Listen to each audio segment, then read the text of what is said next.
হাসপাতালে নাও।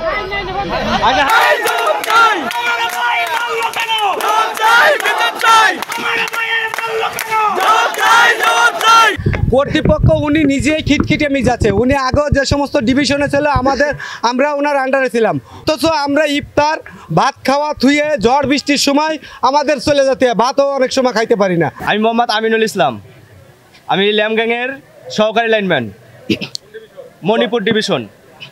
আমরা হলাম স্টোরে মাল নিয়ে যাব, আমাদের রিকভারি কিছু মাল আছে ওইগুলো নিয়ে যাব। এই কারণে আমরা গেটের সামনে গাড়িটা পার্কিং করে কিছু মালামাল উঠাইতেছিলাম। এর ভেতরে হলো খুঁটি, মালটা নিয়ে যাব উত্তরা।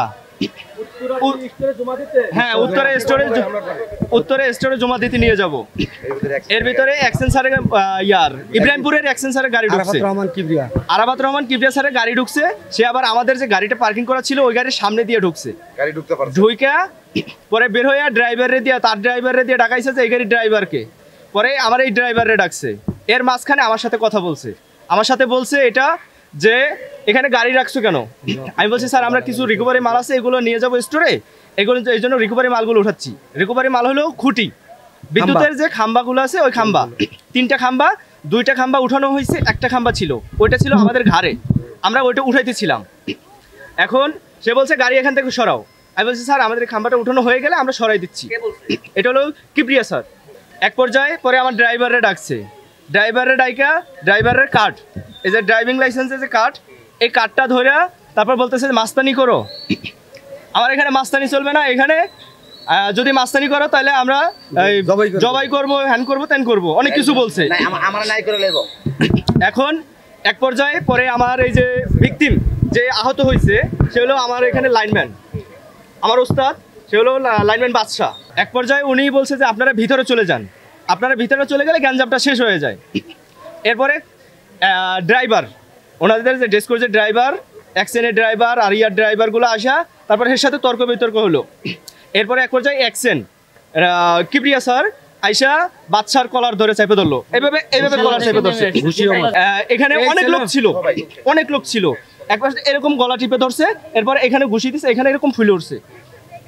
এখন এই পর্যায়ে আমাদের এক মণিপুর ডিভিশনের এসিস্ট্যান্ট ইঞ্জিনিয়ার কমার্শিয়ালের শফিক সাহেব, উনি এক পর্যায়ে বললো যে এটা সমাধান করার জন্য আমরা নিয়ে যাব তাকে এইভাবে ধরছে, ধরে নিয়ে 3 তলায় নিয়ে এইভাবে ধরে নিয়ে 3 তলায় চলে গেছে।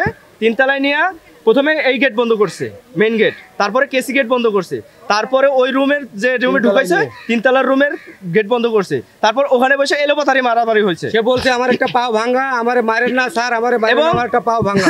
এই যে ভিকটিম বাদশা, লাইনম্যান বাদশা, সে হলো জুলাইয়ে যখন আন্দোলন হয়েছে ওই সময় সে আহত হয়েছে, ওইখানে আহত হয়ে তার এই পাটা ভেঙে গেছে।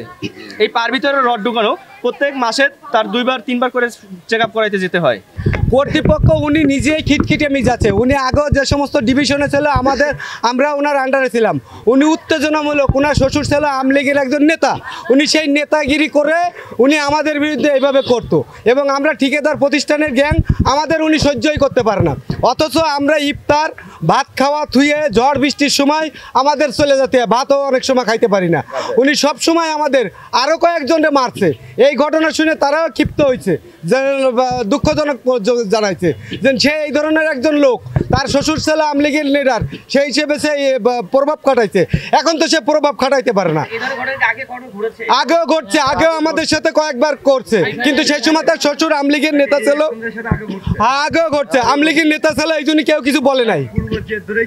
হ্যাঁ, পূর্বের জেদ ধরে এই প্রায় গ্যাঞ্জামটা।